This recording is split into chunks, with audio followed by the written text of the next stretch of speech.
name is Charlotte Mueller. I work as the Communications Manager at the Renewables Grid Initiative, focusing on our offshore energy and nature work and communications for OCEAN's 2 coalitions. Before we get started, I just want to go over a few housekeeping rules. So you can rename yourself on Zoom, and we encourage all of you to rename yourself to your full name and your organization so we can identify you later during the Q&A period. If you are not speaking, we ask that you please mute yourself. And when we do have our Q&A period at the end, we ask that you raise your hand and then perhaps turn your camera on so you can ask your question to the speakers directly. But of course, you're always welcome to just post in the chat.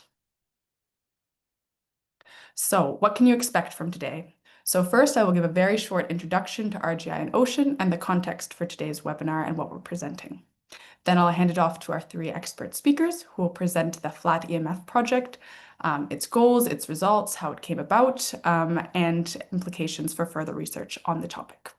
Then we'll have about a 15-minute period for you guys to ask any of your questions that you may want to ask to our speakers.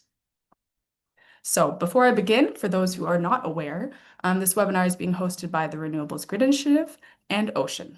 So RGI is a unique collaboration of NGOs and transmission system operators from across Europe, as you can see on this map. So we're a nonprofit organization and a member-based organization. We began in around 2009, but we soon realized that we needed to expand to the offshore marine space with the expansion of offshore wind and grid infrastructure across Europe's seas. So in 2020, we founded OCEaN, or the Offshore Coalition for Energy and Nature. So now in 2025, we have over 50 organizations that are part of OCEAN's 2 coalitions. So we have 1 coalition in the North and Baltic Seas and a 2nd coalition founded more recently that works in the Mediterranean Sea and the adjacent Atlantic waters connected to it. So we are also a member-based organization with grid operators, civil society organizations, as well as wind industry actors, all coming together to collaborate for nature-friendly offshore wind and grid infrastructure and its expansion across Europe. So as you can see, RGI is at the center of both of these coalitions as the coordinator and moderator of both of these groups. So this represents all of our members in the, I see some people are having a bit of trouble maybe seeing the slides, but now they can see them great. So these are our members in the North and Baltic Seas, and these are our members in the Mediterranean Sea and adjacent Atlantic waters, with RGI at the center of all of this work. So what topics do we cover within OCEaN? We cover a variety of topics because it's a very complex topic. So we have maritime spatial planning we look at coexistence with other activities, nature-inclusive design, restoration of marine ecosystems, the management of environmental data, ecological criteria for offshore wind auctions, and another one is mitigation of environmental impacts, the topic we'll be talking about today. So within those topics, all of our members come together for an open forum for a discussion on these topics and how we can better advocate for offshore wind grids and natures, create understanding, fill knowledge gaps, showcase solutions, and collect innovative practices. So filling knowledge gaps is one of the major topics we work on.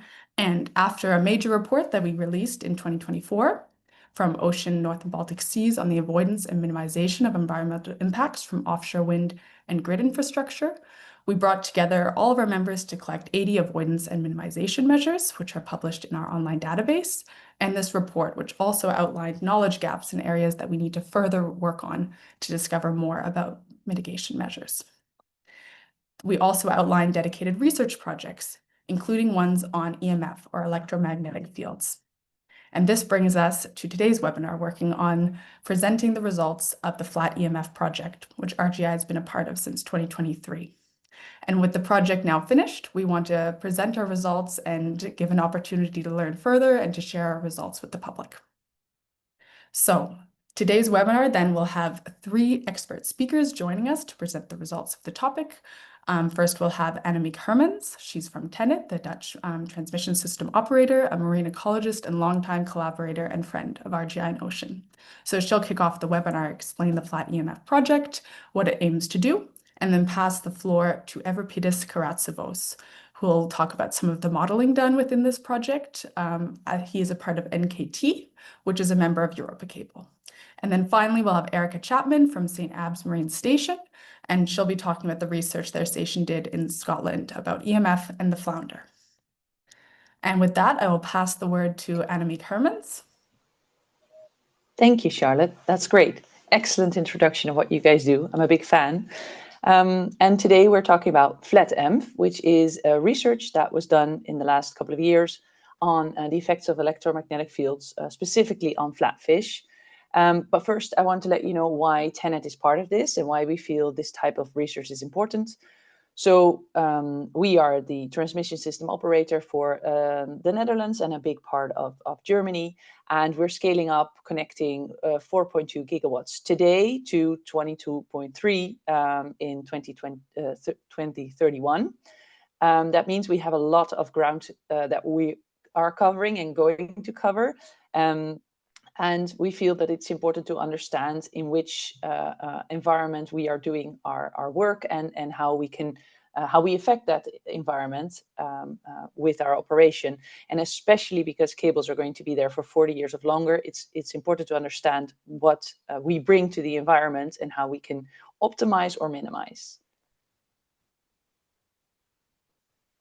So as you just to make sure you know that a grid operator has three main tasks. We have to transmission. We have to provide the transmission service to, in this case, for offshore, get the energy that is produced offshore onshore.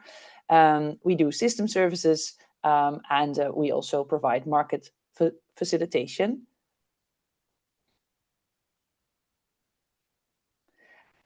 We do that from a corporate CSR strategy, corporate social responsibility strategy, in which we look at human rights, climate, and circularity, and nature is also a big part of that. Now, our original plan was to have zero impact on nature, but we realized that that is not a possibility. It is too complex to put that in this one NOMER. So we are now developing a new CSR strategy, and one of the nature pillars is to look at knowledge gaps, and EMF for us is a big part of that, and that is why we participated in the FlatEMF consortium and did a lot of were one of the TSOs that contributed the most data, especially from our cables. So just to make sure that the scope of one TenneT project for us is the offshore platform, and then mainly the sea cable to land, but it also includes the part where the cable comes to shore and the transformation system onshore. So this is an overview of where our cables are now, and the dotted lines are the ones where we are going to expand. And you can imagine that if you are, in this case, a flatfish, and you are going to migrate from all the way to the German Bight down to Belgium, there's a lot of ground to cover and a lot of cables to cross. So it's important that we understand what happens when these fish come across a cable. Now, we are not the only ones that think that that there's a knowledge gap there, because Europesh, the representative body of fishermen for the EU, and also EAPO, or the European Association for the Fish Producers organization, they also have expressed their concerns, which we understand. We want to make sure that the challenges and the worries that these fishermen have, that we can discuss those in a fact-based manner, and that we know what we are talking about in order to make sure that we can either retire the risk or that we can understand how to mitigate.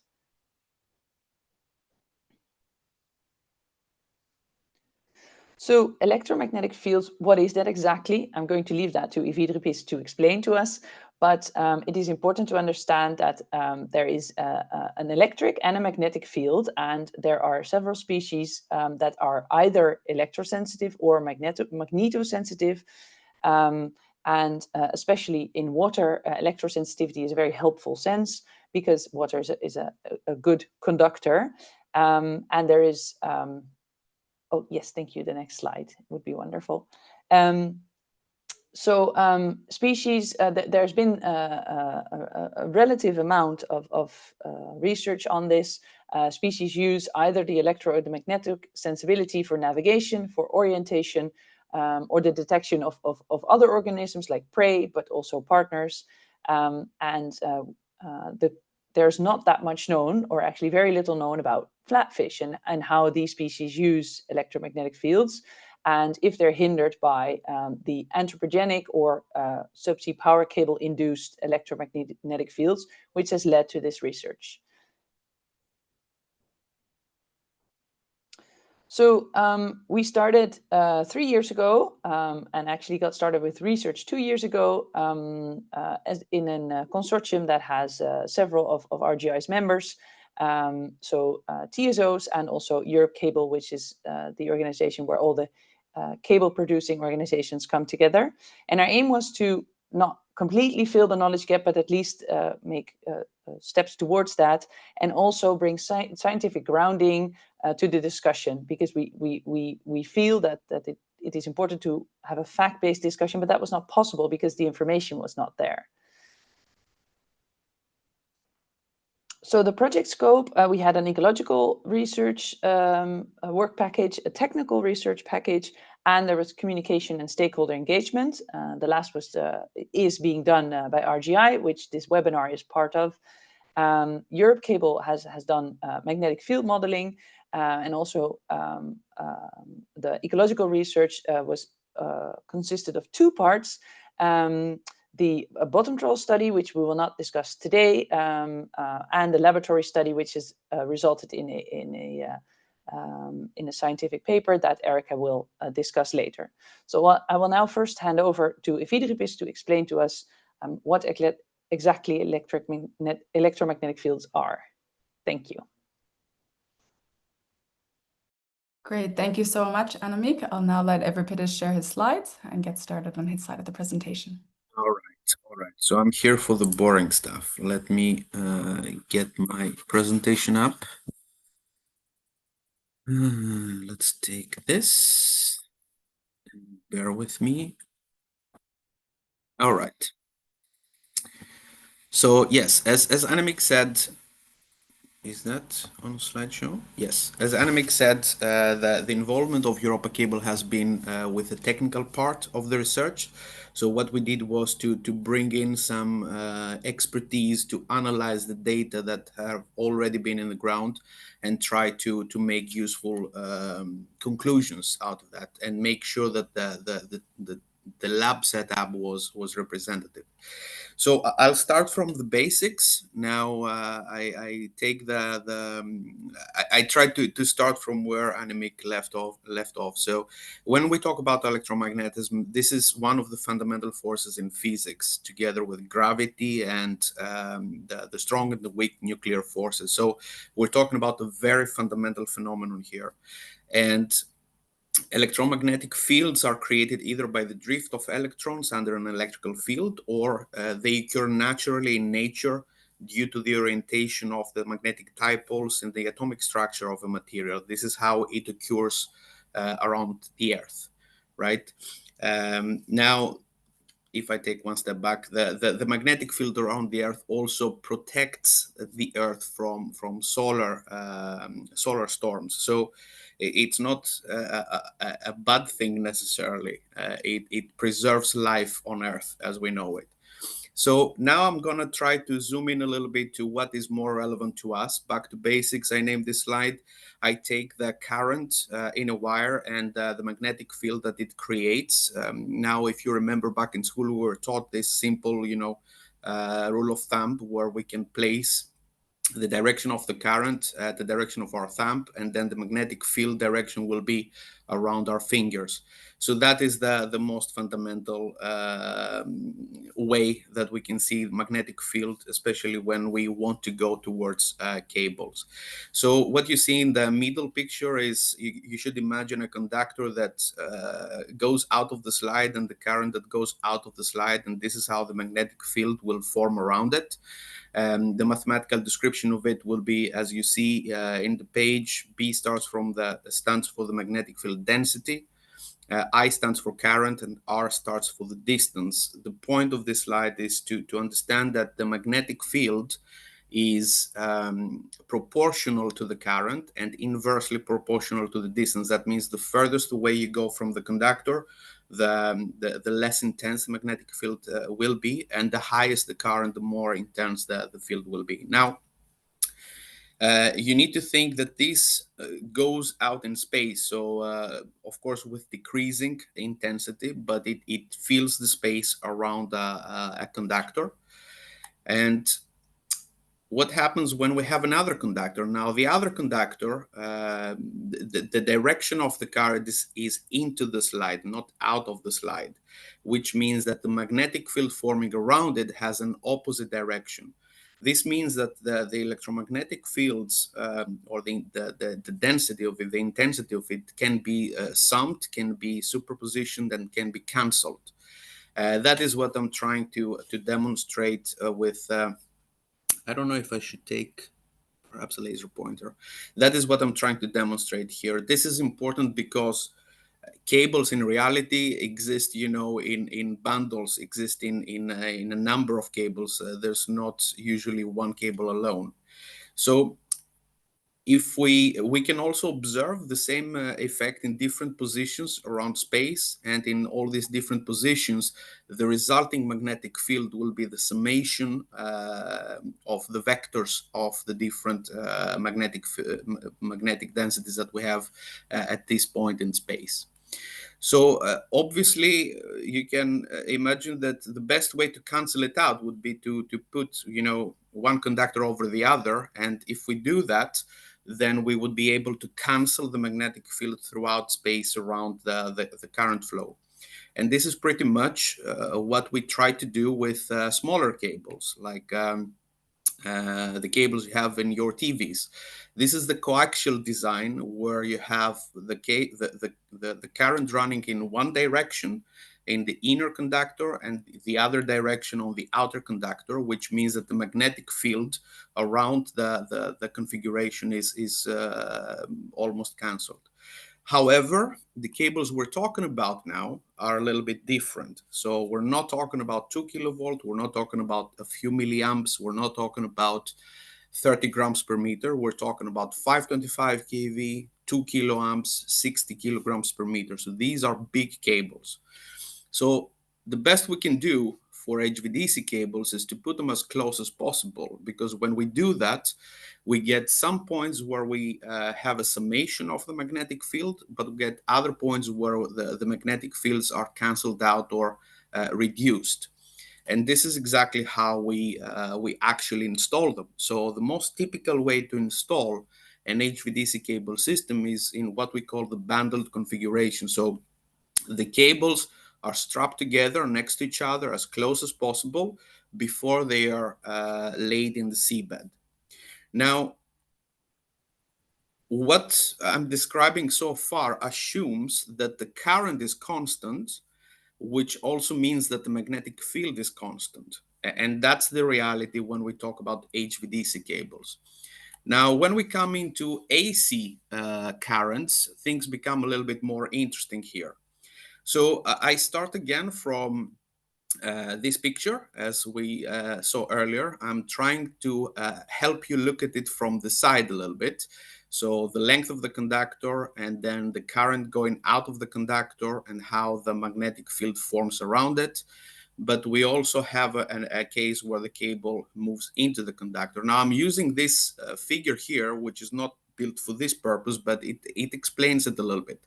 So what I want you to observe is that as the current is positive, then the magnetic field is also moving into one direction, and that would be perhaps this case. The amplitude changes, but the direction is the same. Now, as the current moves to negative grounds, then the magnetic field changes the direction, and again the amplitude will change with it. But the main difference here is that the current, both the current and the magnetic fields, change in amplitude, but also change in directions. And that is typical of what happens. So before we talked about the constant value for the current and the constant value for the magnetic field. Now I'm making it sinusoidal, which is also the reality in real systems. Now, what happens when we put three conductors together, which would be a typical AC cable arrangement with some reservations? I say that, and I will explain. So when we make the configuration like this, we have three currents in different directions and in different offsets between each other. So we don't have them at the same time. They don't move at the same time, but they are offset by a certain angle. So that is what gives us the three-phase system, which we use in our electrical grids. So what I will try to do now is I pick a point in space, and then I pick 3 points in time, and I will try to observe how the magnetic fields form here, deriving from each conductor. And again, it's a vectorial summation. If we take moment A, we see that B1 is positive at the maximum amplitude. We see that B2 is negative at half the amplitude, and we see that B3 is also negative at the half the amplitude. So when we sum this vector, we get something like this. Now, if we move to TB, the same formation happens here. It's different because now in this case the phase 1 is at positive half amplitude, phase 2 also, but phase 3 is negative full amplitude. So the resulting magnetic field is in that direction in this case. And then TC, you can imagine, is something very similar. The directions changes, the amplitudes change, but the summation, the total magnetic field also changes in direction. So basically, what you see is a magnetic field that is rotating, right, when we observe it in one point in space. And the same thing happens in all points in space, pretty much. And that means that what happens around a three-cable system, a three-conductor system, is that you have a magnetic field that rotates around it in any point in space. Now, so what I'm trying to say is that when we have this configuration, the resulting magnetic field is rotating. It can be represented as a vector that rotates around the system. But here's something that we have not discussed about so far. This assumption means that the conductors are parallel, but in reality, they're not. In reality, for three-core cables, the conductors are stranded, and that gives us significant cancellation effects. Now, we're basically rotating the reference point together with along the cable as we go on, and that means that the magnetic fields will cancel in many locations. So now I'm trying to bring now the reality into the laboratory experiment, right? So we have observed a rotating magnetic field formed by three phases, which are offset by 120 degrees. And the same we can achieve with two phases if we offset them by 90 degrees. And that is how we create the magnetic field that we want to use in our laboratory setup, as it will be explained later in this webinar. So what did we actually do here, right? We took real systems, we used real data, we brought in real expertise to come up with a representative experiment, right? We have used two reference systems, which TenneT has provided data for. We're talking about the AC wind farm, Borssele, 220 kV, it's a three-core cable. And we used NordNet, which is a DC system at 450 kV, it's a bipolar system. Now, we have obtained from the field, or TenneT has obtained from the field for us, measurements on current and magnetic flux, which we have used with our experts to independently analyze the data. We did it both analytically and numerically in order to refine our models so that we can provide guidelines for the laboratory setup as to how to recreate the real conditions in the lab. So when it comes to AC cables, we got input data about the structural parameters of the cable. We're talking about the three-core cable, aluminum conductor, different geometrical data of the cable itself. And then we also used the field measurements that were obtained. What you see here is the magnetic flux on the orange line and the current on the blue line. And as you see, they match very well together because they are in synchronization. So with this data, we have done the interesting engineering part. So we use the analytical method as based on the SIGRE recommendation TB908, and we describe the system based on this formula. Now this is more complex even than what it looks here, but we also attack the problem with a numerical method based on the finite element method. This is a 3D model in COMSOL. It requires it to be 3D because the conductors are stranded, as I mentioned earlier. So what we observed is that we were successful in estimating the magnetic density in a certain distance from the cable surface. And the two methods align very well, although we see that we have 0.3% deviation on the numerical method and 1.3% deviation on the analytical method. So we see that what we observe in the field, our models can recreate in a simulation, whether we use the analytical method or the numerical method with very good reliability. Now, we did a similar exercise for DC cables. Now, for DC cables, the modeling part is more simple because, as I explained earlier, the magnetic field is very much constant around the DC cables, while it is a resulting rotating field around AC cables. So what's important here, and the input data that we got, was the installation configuration, so distances between the cables, but also above the cables where we took the measurement. And what we got is this graph. We have, again, we have the current in orange here and the magnetic flux in blue. You see good alignment, but here you need to keep in mind that this is adjusted for the Earth's magnetic field. So the magnetic field of the Earth would offset the magnetic flux by a certain offset on the given location. And we have adjusted that to match the current. So we have subtracted the magnetic flux of the Earth, basically. So when we do that, we take, again, both an analytical method and a numerical method. The numerical method does not require a 3D modeling here. We can do this in 2D because we don't have the stranding of the conductors. And what you can see here is the error for the analytical and the COMSOL method for the magnetic field on a certain, angle around the cable for 1 meter away from the center of the pole, and also 6 meters. And this is just the error here. So what we have observed is that the deviation here is about 1%.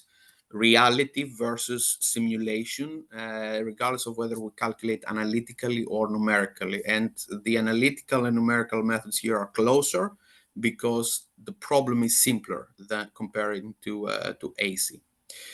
So to summarize, and I hope I have not exceeded my time, we used field measurements, both current and magnetic flux, as input, so real data. Also the configuration that we obtained the data from on land, these are both inputs. We took these inputs and we verified our models, both analytically and numerically, with reliability or an error estimation that spans between 0.3 and 1.3%. So we consider this good reliability. And based on that, we're able to provide modeling guidelines to achieve the conditions that we expect at the seabed in the lab. So I think this is my part. Thank you so much, Euripides, for giving us this. Yes, we can hear you perfectly great. All right, great. Thanks so much for giving us that in-depth look at what's actually happening in the cables that we're talking about so much. I'll now pass the word to Erica Chapman, and she'll be talking about how some of those modeling guidelines were then used in practice in their lab work that they did at St Abbs Marine Station. Perfect, thank you. Yes, thanks for that excellent explanation, Euripides. That was really good. So hopefully everyone can now see my screen and hear me okay. So yeah, as kind of mentioned earlier, I'll be talking specifically about some laboratory work that we did with flatfish. So today I will expand a little bit on what Annemiek has mentioned, just kind of refresh our memories, yeah, just about sort of, again, the background on possible effects of EMF on marine life, and give a bit more context on our specific study. And then I'll just go over our study methods, show the results, and discuss what our results tell us, and a little bit about what future work is needed. So as mentioned earlier, there are species that may use the Earth's geomagnetic field for navigation and or to be able to detect bioelectric fields generated by other animals, such as prey or mates. And there is concern that the anthropogenic EMFs from cables may interfere with these natural processes. And there's also concern that EMFs may penetrate living tissue, which may trigger physiological or early stage developmental changes. There's also the potential for larger ecological effects through, for example, food webs or population recruitment. But overall, there are a lot of knowledge gaps and a wide range of mixed results in EMF studies. Therefore, there is a lot of doubt on how and if anthropogenic EMFs may or may not actually impact marine life. So in our specific study, we will be looking at the behavior of adult flatfish and how they behave in and around EMFs. So for example, do they appear to be attracted or repelled from the EMF? Does their behavior change when they are in or near the EMF? Or do they just simply carry on as normal? So currently there is no conclusive research on the effects of EMF on flatfish. Results listed here are more about kind of the general observations made with regards to flatfish and wind farms as a whole. And most wind farms and flatfish studies do not actually investigate how flatfish might respond to EMF specifically. And the methods used, even if they do kind of mention EMF, you tend not to be able to make actually inferences about what's actually happening. So for example, there has been one study that has shown that fewer fish were observed crossing a cable at high night production, but the EMF levels were not actually specifically measured. And the nets that were used in the study to catch the fish were 300 meters away from the cable trace. So this makes it a bit more difficult to actually relate any of the results directly to the cables. So the authors in the study mentioned that migration may be affected, but it could be likely be local and temporary. So to try and fill in some of these knowledge gaps, as I said, we will be looking specifically at flatfish behavior in and around known EMFs under partially controlled conditions. Also, as mentioned earlier, you can find our full article online. It's open access, so you don't need to be part of a university or a large corporation to read it. And this article and our work that I'm talking about today has been independently reviewed by other scientists. Yeah, so to kind of get into the study now, we used European flounder. This is a commercially important species which has been observed within wind farms. They are easily caught by shore anglers. We actually worked very closely with local angling groups, attended angling competitions, and caught many of the animals ourselves next to where the experiments took place. Therefore, the animals that we used were used to the natural magnetic field conditions in our facility. And we also used a small number of European plaice, which are another commercially important species. For this, we received them from prawn trawlers as part of their bycatch. So this map here just sort of shows where some of the catch locations were and where the research took place. So as also mentioned a little bit earlier, the work took place in Scotland at St Abbs Marine Station, which is an independent marine research facility. And it was specifically built to conduct EMF research. So the material used all has a low magnetic field interference, meaning that no magnetic metals are there to distort the EMFs that we generate. For example, the main structure is made of glass reinforced plastic, including the nuts and bolts, which you can see in this middle picture on the left here. And the aquarium can house experimental animals in very large tanks before, during, and after experiments. And animals are exposed to natural conditions in the tanks. So we pump in raw seawater directly from outside the station and have a semi-clear roof for a natural photo period, which you can see in the top picture here. The large clear roof and then the sea is just out the back door. We also have a range of specialist EMF generating equipment, depending on what type of experiments are being run and with what size species. So the setup for this experiment that we're talking about today is in this bottom left-hand picture here. So we used both AC and DC EMF, and the EMF levels generated were based on the actual cable measurements, the same that we have just been discussed with the modeling. And a lot of thought was put into how to create an EMF field that not only had the same strength as actual cables, but also had a similar shape and behaved as EMF produced by subsea power cables. So to do this in the lab, we had two solenoids, which are essentially looping wire cables.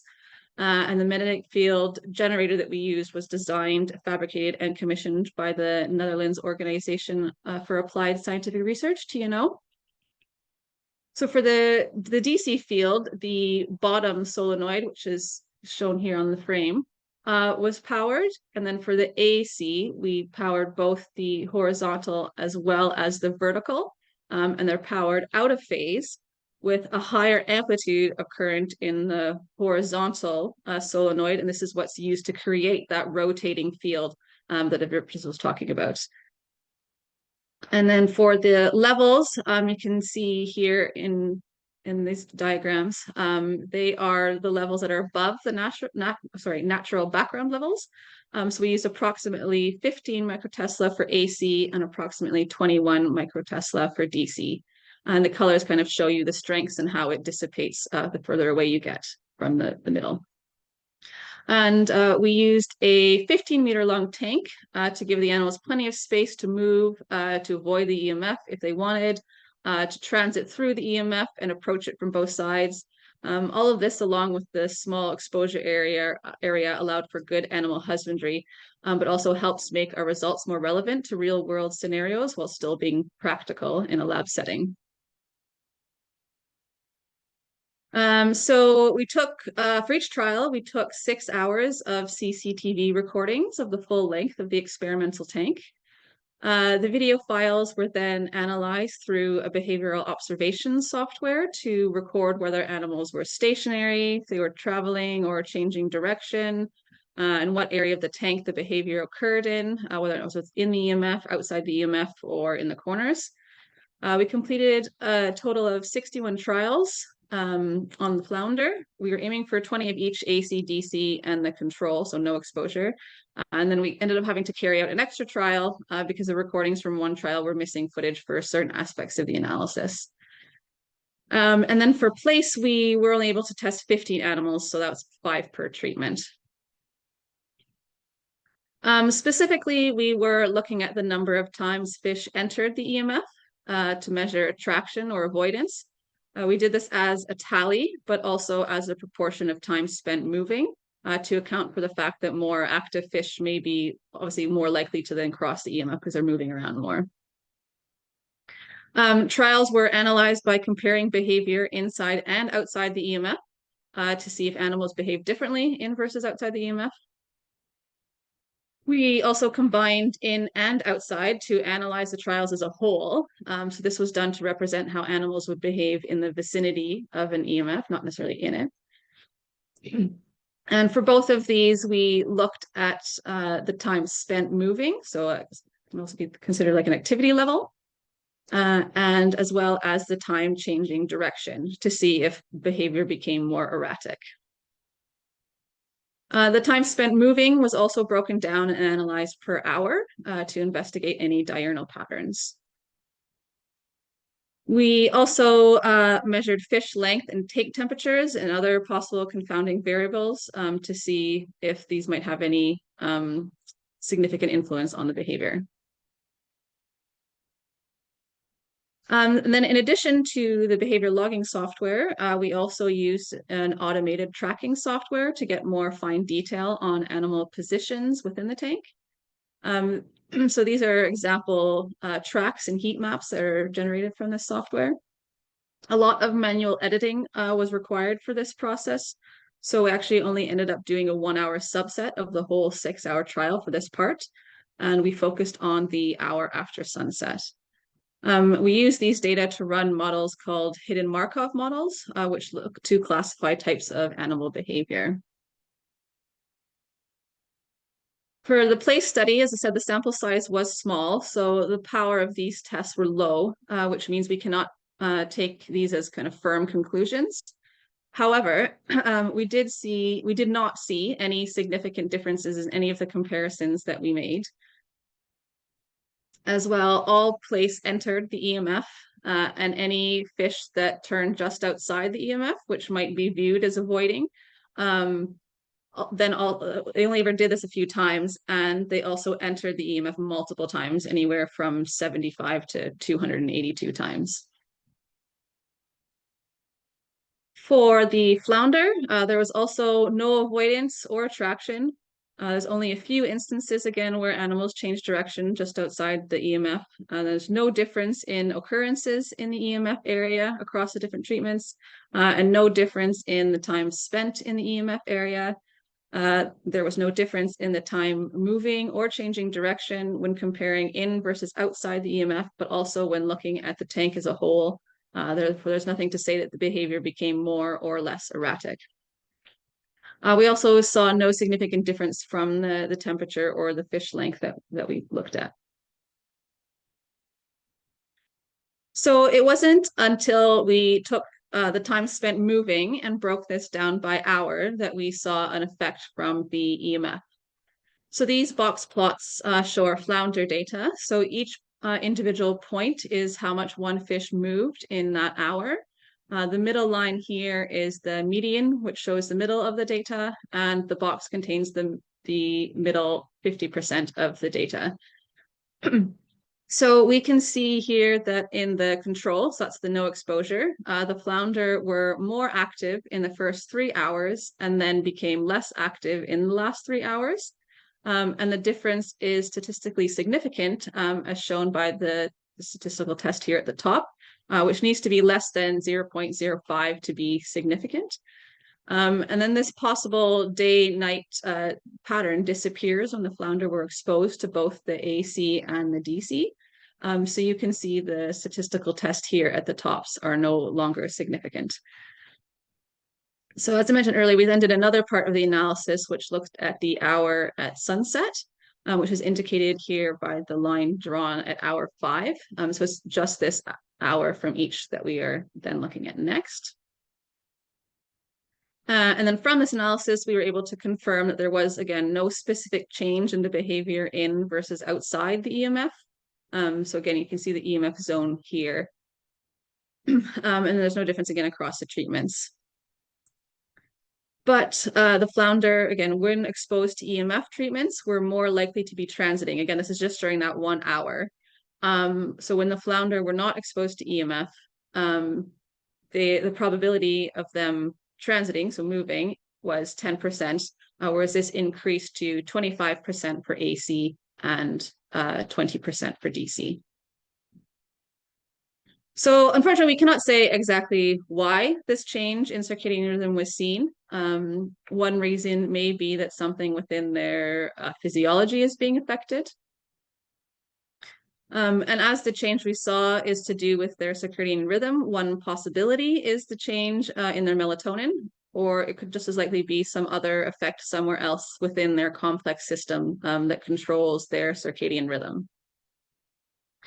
It's also important to note that our study did only cover 6 hours, so we don't know if this is an effect that would continue throughout a whole 24-hour cycle, or if we just, happen to check the period where the effect was seen. So therefore, it is important, this work, we get a clear picture of a full 24-hour cycle. It's also very important that we see whether or not something similar actually occurs in the field. as it is possible that behaviors could change when other factors are present. But yeah, as a reminder, and just to conclude, we were not able to show that European flounder exhibited any obvious avoidance or attraction to EMF in the lab. So yeah, thank you for listening, and again to all the project partners of FlatEMF for giving us the opportunity to do this important work. And yeah, please feel free if your question doesn't get answered today to get in touch. Thanks. Thank you so much, Erica, for going over that study. I think it's really exciting that we could share these results, and also that there was very little avoidance from the fish. This is a really positive result, I think, from one of the few studies that's investigating this topic directly related to offshore wind and grids as well.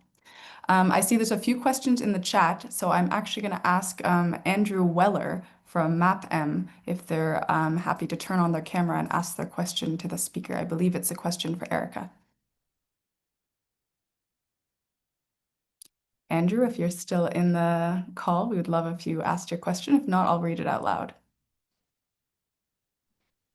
Okay, Andrew might not be. Can you hear Oh, me? perfect. Yes, there we can hear you. Yeah. Sorry. Yeah, I was intrigued in the presentation on the land-based measurements and models that you derived, and that's what you inferred for your marine-based models. I just want to understand how you got from one to the other, because of course they're very different environments, and things like sediment composition, water saturation of the sediments, varying salinity levels in seawater also affects EMF dissipation in those environments. And I'm just really intrigued to understand how you got from one to the other.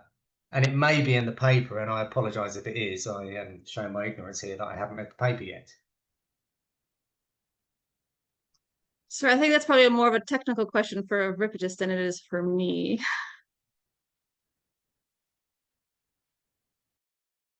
Yeah, Everagist, that's a very good question, and I mean I don't have a very great answer either. But I mean the point is that once we have established the magnetic flux, then we are already on a safer position to recreate that. So I understand that it would be possible to extract a sample of the land, of the soil on top of the cable. I'm not entirely sure if that was done. Perhaps Anime can help me out there. But I mean, also the soil properties can be modeled in COMSOL, and we can come into a representative result. And as I showed, what we have simulated in our models did match the reality. So I assume it was done. Do you have any comment on that, Annemiek? Well, I think it is indeed a good question. Thank you, Andrew. To my understanding of the effects of soil properties on EMF is that it can indeed influence the electric component quite significantly.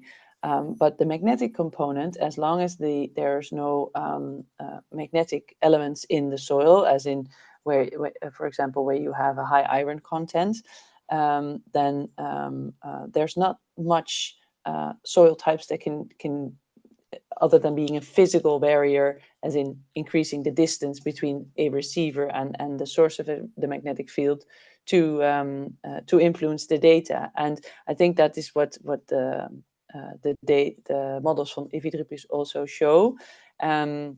We know that for the locations that we investigated, the soil properties did not influence the protrusion of the magnetic field, but that might be different in other environments where there is a high iron content. Most of my work is based in the North Sea, where basically everything is sand. So there we don't have that concern, but I can imagine it's different on other locations. Does that answer your question, Andrew? Yes, thank you. To a degree. I'll check the paper as well. You mentioned there, Annemiek, as well about electric fields. Were electric fields also considered as part of the experiment? You've mentioned magnetic fields, of course. Yeah, so as you may know, that electric fields are very hard to measure underwater. I only know of a handful of people that can do that. And so we have generated the magnetic field and have assumed that the induced electric field from those magnetic levels is similar to what would be experienced in the field, because we are using seawater, which it's just raw seawater, so exactly the components as it would have in the field. And also because of the unique location of St Abbs Marine Station, which has very little electromagnetic influence. That's why that location is so unique. So there might be a couple of question marks with that assumption, because I do think that there might be some uncertainty about the amounts of induced electric fields, but they are so low and they should not be ignored. But I feel that the magnetic field is a much more significant component, especially when we're trying to look at species that use the magnetic field more than the electric field, as it is believed now. I mean, there's no evidence for that. Okay, thank you. Thanks so much, Andrew, for your 2 questions. I would now ask Pedro Vinagre if they're in the call to ask their long question. I'm not sure which speaker it could be to, but we would love if you turn your camera on and ask the question yourself. Hello, can you hear me? Yes, we can hear you perfectly. Hello, good morning, everyone. Thank you very much for your presentations. They were very interesting. So this is a question that I've been dwelling for some time, which is, so essentially we have been acquiring some some magnetic fields data in the field from operational export cables, AC cables, namely. And we have also used this data to model both electric and magnetic components. We found that, and we're looking at the potentially worst case scenarios, which would be an export cable at its maximum capacity. We found that the magnetic field generally, the values are very low and should not impose great, let's say, at least behavioral changes to some species, while the electric field might have some values that that could affect some of the most electrosensitive species. But my question has been always about the frequency of these fields. So generally the AC cables emit at 50 Hertz. I'm sorry if I'm wrong, but I'm not an expert on this. My colleagues are. But since these cables generally emit at 50 Hertz, what could be the potential effects, or would there be any potential effects from electric fields that are in terms of values overlapping with these electrosensitive species, but in different frequency? Thank you.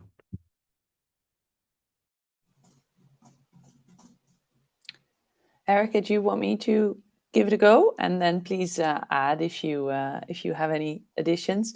Thank you, Pedro. This is a very good question, and it really gets to the core of what we're looking at. So I'm happy that you're asking it. My research mainly focuses on sharks and rays, so I know the most for that species. And there is a work done by Bedouar and Kevin Kaijura that they work on, Stephen Kaijura, I should say, sorry. In 2013, they published a paper which really looked at the sensitivity of different frequencies and how the response of these animals differs. They look also at different species in that paper, and they show that around that the highest sensitivity is in the early frequency, so 1-2 Hertz, which overlaps with the natural occurrence of AC fields. And then it deteriorates until about 20 Hertz. And after that, they believe that the sensitivity is far less. Now, I think this is very plausible. But I also see in my own work and here in what Erica presents, that we do see effects, behavioral effects with 50 Hertz. So although it makes a lot more sense that they would not observe these fields, because I mean, there is no apparent biological use for that high sensitivity.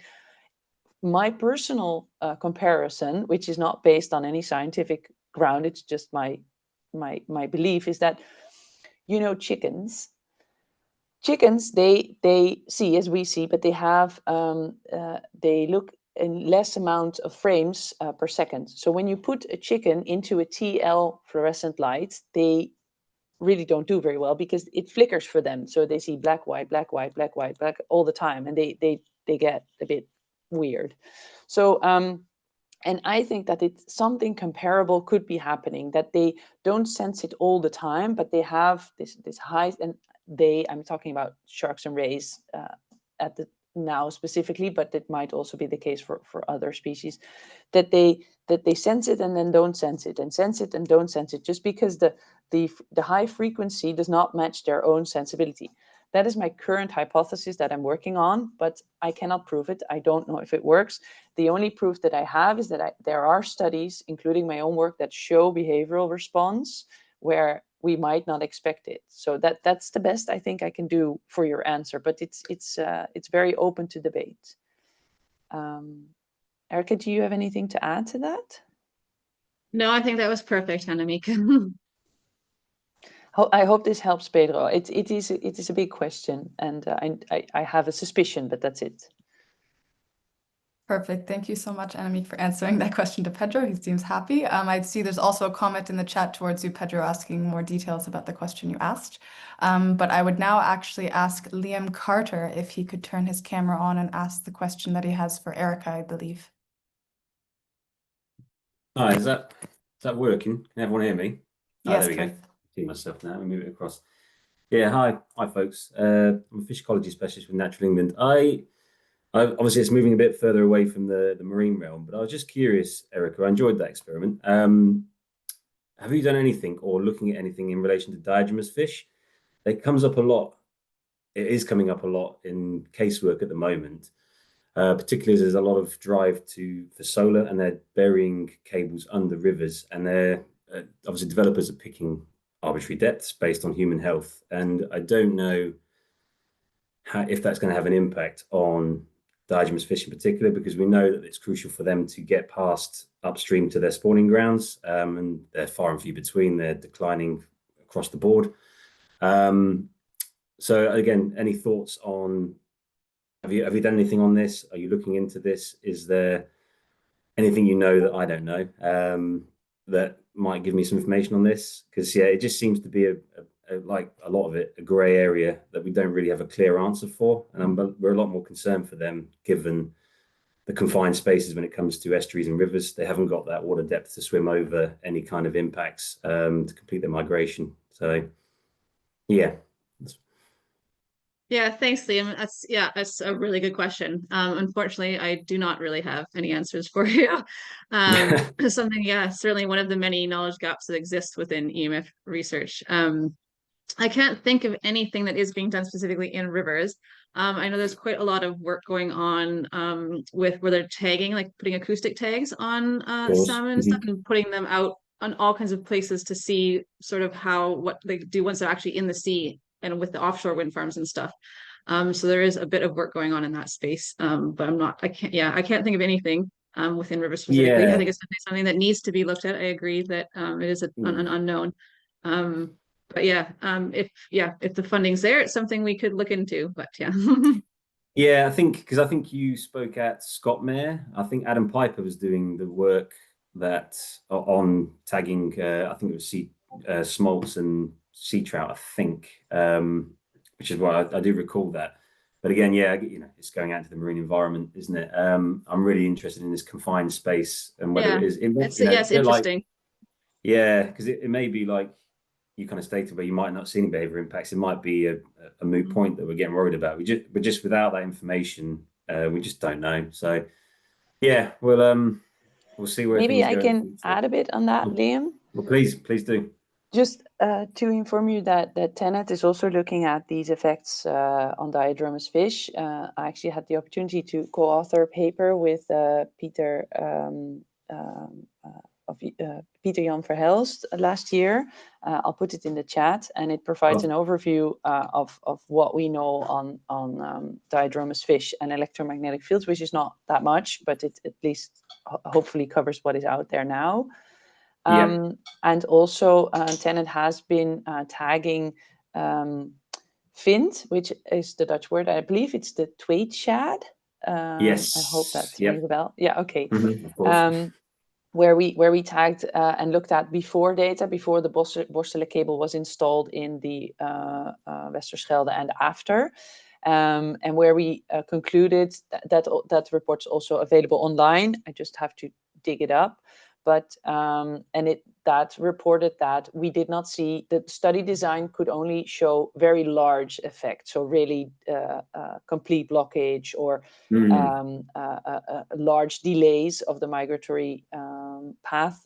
And we did not see those effects. It could be that there were more small-scale effects, but we could not conclude them. And I've had a lot of discussions on it, and the main thinking on it now was that I think diadromous fish could be impacted further out when they may use the magnetic field to find their way, because there's less other environmental cues. But when they come close to where they're supposed to be, and that that fresh water cue becomes available, they just go, and they I think they rely less on their magnetic field.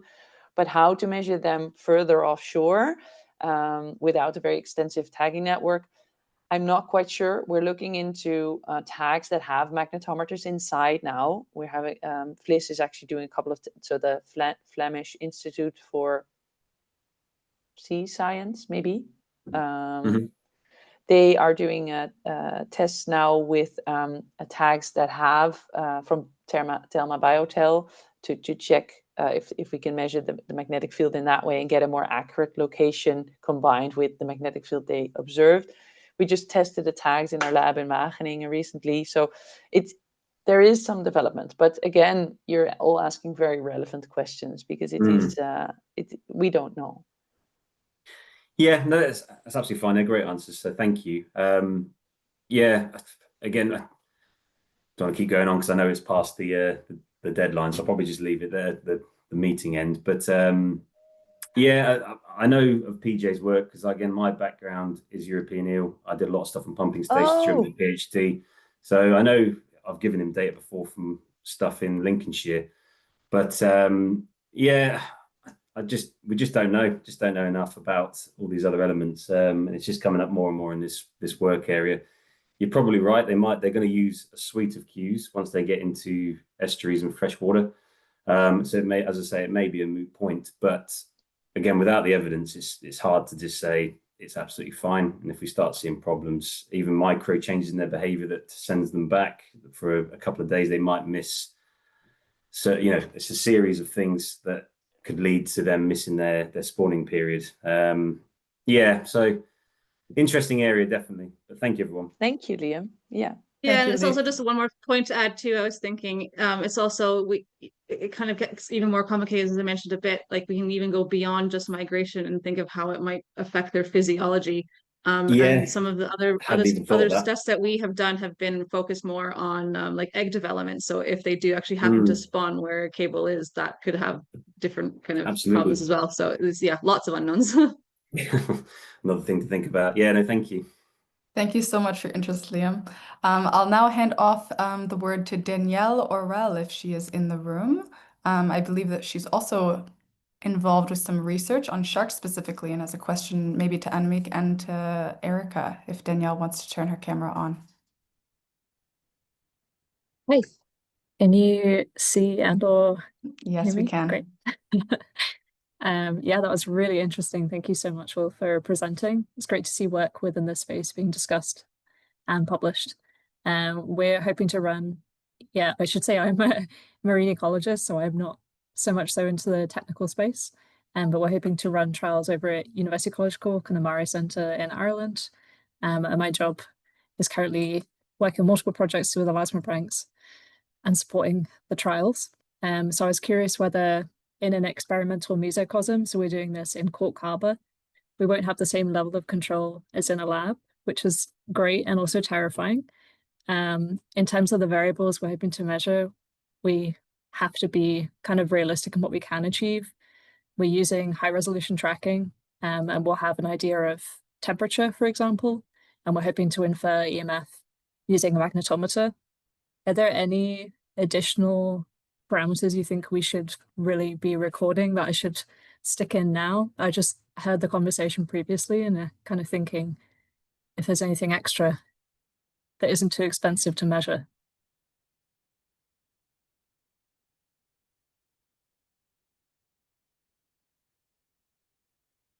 Yeah, I'm trying to think. Yeah, I guess it might be maybe even Euripides could include as well in terms of things that might kind of affect the field itself. So it, I guess, depends what you're trying to look for. If you're wanting to know more about the field or more about the animal's behavior, and what might be affecting their behavior. But yeah, if you're doing kind of things like temperature, and salinity, and yeah, I guess depending on the kind of the size and what the resolution is of your kind of tracking.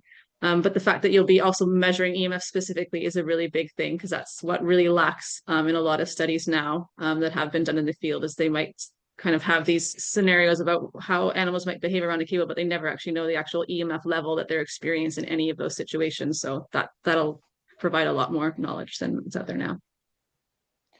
Yeah, that makes Yeah, sense. I think Danielle, we're I hoping think- for sub-meter positioning using fine scale tracking. That's the idea anyway.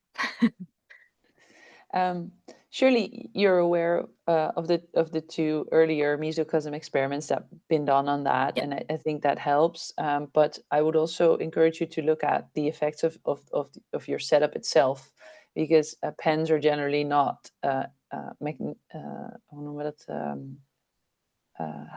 they're made of magnetic materials. And also the tags themselves, every time they ping, they also produce an electromagnetic field, which we just verified in the lab last week. So I would also try to take those two covariates in your analysis as well, and make sure that you have a true control to be able to account for the possible effects. I think that would be. That's a really I'll have good a point. think on it. If more comes to mind, I'll send you a text. When I say pen, it's kind of an enclosure, I guess, and everything has been designed in a way to well, we have no magnetic components, etc. There's no metals, it's all plastics. But yeah, that's a really good thing to think about. We'd asked the manufacturer about EMF emitted by tags, and they told us no empirically. So that's definitely something that we can do here, is verify that before we tag lots of animals. That's a really great point. Thank you. Can I have a quick second question? It'll be Yes, really you quick, can, or I can Danielle. email Yep. Erica. No, you have time for 1 minute. Okay. I was kind of curious, Erica, on your sample sizes, purely because I've put down a lower number for our trials, and now I have the fear that maybe I should up ours to replicate yours. I mean, we just kind of did a standard power analysis beforehand, which again, obviously, involves a fair bit of speculation. But based on some of our previous studies, we've just found that behavior can be so varied amongst animals. So kind of in that sense, having more can help, because obviously it's to actually see what's going on just because of the natural variation, just like people, from any one person or any one fish to another fish, such big variation. So that's kind of why we wanted to aim for those numbers. That's great. Thank you. Yeah, and we had hoped to actually do repeated measures where we had the same fish exposed to the different trials to minimize our numbers. But unfortunately, it turned out that we weren't able to do that. So that's why we then had to go for the larger sample size, because we were only using one fish in each treatment. Yeah, I was just going to say that, Danielle, that might be an option for you, because we also did trials with the St Abbs Marine Station where we had a smaller number, but we repeated the experiment with the same animal with at least 3 weeks in between to get it naive again. And then we still did see an order effect, but other behavioral effects were larger.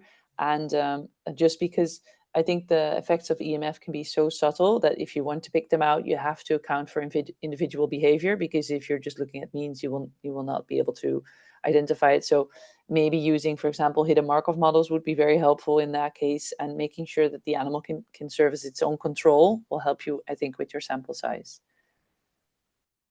Great. Thank you. Thank you so much, Danielle. And it's really wonderful to also see the discussions in the chat. There's clearly a lot of interest in this research and in extending this research further from people involved in other studies as well. I wanted to actually ask a question to all of the speakers. We only have a few more minutes left, and one of the maybe more overexcited discussions in the chat was actually about a fake video about a shark biting a cable that was AI generated. And I know there's a lot of misinformation about EMF and their effects on marine species by opponents of offshore wind and by concerned citizens. Could you maybe comment on this fake video, on these interactions? They're not part of your study scope, but why is it maybe not scientifically relevant to investigate? Yeah, thank you, Charlotte. I'll have a go because I actually have seen videos like the one that's posted here in the chat, but real videos, so actual sharks that bite cables, and that is part of what triggered research on EMF on sharks, because we know that, well, they can sense cables, and many cables now are buried, but especially in deep sea, they're not always the case. So there are videos out there like that. And we also know that specifically for sharks, they also feel with their teeth. So they also just are exploring. Now, in the videos that I've seen, they generally just swim away quite happily. Again, I don't know if it's actually, I don't believe that it is possible in order to, I mean, the problem would be, I don't think it can happen the way it happened in the AI video that was shared, but there is a lot of misinformation, and also things that make our work challenging is that it's very difficult because it is we're looking at ecological work and technical work, and we need information from ecologists, from engineers, but also from cable companies, and many different things have to come together. As Ividribi's also shared in his presentation, we really try to work with real data, with real people that know the scope, and real animals that in the environment which most closely resembles their natural habitat. So, and I think this is the way to try and get this fact-based discussion on a level where we can really discuss together, because in the end, we all want a sustainable energy transition, and that's what we've worked for together in this consortium. No, that's a wonderful answer. Thank you so much, Annemiek. But I'd maybe also throw it to the other speakers. What would be your message after working in this study for the past few years to those who are still spreading non-science-based information about EMF and marine species? I mean, I think I kind of basically agree with Annemiek's been saying. Yeah, you do have to be really careful. And yeah, hopefully it sounds like there's what sounds like quite a lot of people around the world doing this work. So that's great to hear in different forms with different species and different scenarios. So hopefully as we gather more information, we'll finally kind of have a clearer picture of what is or is not going on. And then we can, yeah, kind of silence all of that. No, that's very true. And Euripides, did you have something to add? Yeah, I'm just thinking that, of course, I mean, we as the cable industry, if I speak about that, we have a responsibility to enable the green transition. The green transition includes the environment; it does not exclude it, right? And of course, we need to be certain that we do it in a way that we don't create more harm than we're trying to solve. But the intention is to do it right. And I mean, that is what we have been trying to deliver. We have very big ambitions on the European level on what we want to achieve. We want to change basically the entire energy supply chain in Europe. And that will add up to something important. And then, of course, we need to make sure that we don't create more damage, as I said. As an industry, we try to continuously innovate, to make sure that we can do more with less, be more efficient, be more sustainable. Sustainability criteria come into everything that we do now as an industry.